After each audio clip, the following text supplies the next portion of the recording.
દોદમાં ફરી એક જર્જરિત શાળા મળી આવી। સરકારની શિક્ષણની વાતોને ખોખલી સાબિત કરતી વધુ એક શાળા। દાહોદ જિલ્લાના લીમખેડા તાલુકાના બાંડીબાની સગુમ પાટડી પ્રાથમિક શાળાના તમામ ઓરડાઓમાં ગંગા જમના વહેતી જોવા મળી।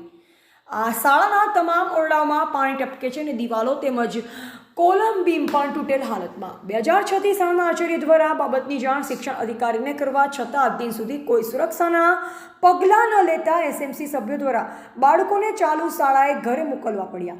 સરકાર શિક્ષણની નીતિઓમાં સતત સુધારા વધારા કરે છે તો શાળાના બાંધકામમાં પણ કરવા જોઈએ। જો શાળા સારી હશે તો શિક્ષણ પણ સારું જોઈએ। આવી હાલતમાં શાળાનો સ્ટાફ બાળકોને સુરક્ષા કે શિક્ષણ 1 થી 8 ધોરણના તમામ બાળકોને ઓટલા પર શિક્ષણ આપવા મજબૂર થયા શિક્ષકો। રિપોર્ટર ગોવિંદભાઈ પટેલ, લીમખેડા, દાહોદ। આજ રોજ તારીખ 29/8/2024 સગુમ પાટડી પ્રાથમિક શાળા જેથી સ્કૂલની અંદર પ્રાથમિક શાળાની અંદર જે સ્કૂલના ઓરડાઓ છે જર્જરિત હાલતમાં છે અને જે સ્કૂલમાં બાળકોને બેસવા માટે કોઈ પણ પ્રકારની સગવડ નથી। ઉપરથી પાણી બધા ઓરડામાં ટપકે છે।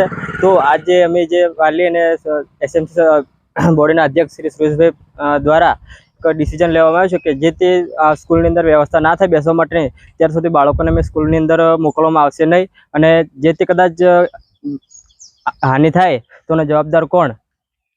આજે અમે મધ્યાહન ભોજન પછી જે બાળકોને ઘરે મોકલવાનો જે નિર્ણય લીધો છે વાલીગણ દ્વારા અને સ્ટાફગણને ચર્ચા કર્યા પછી।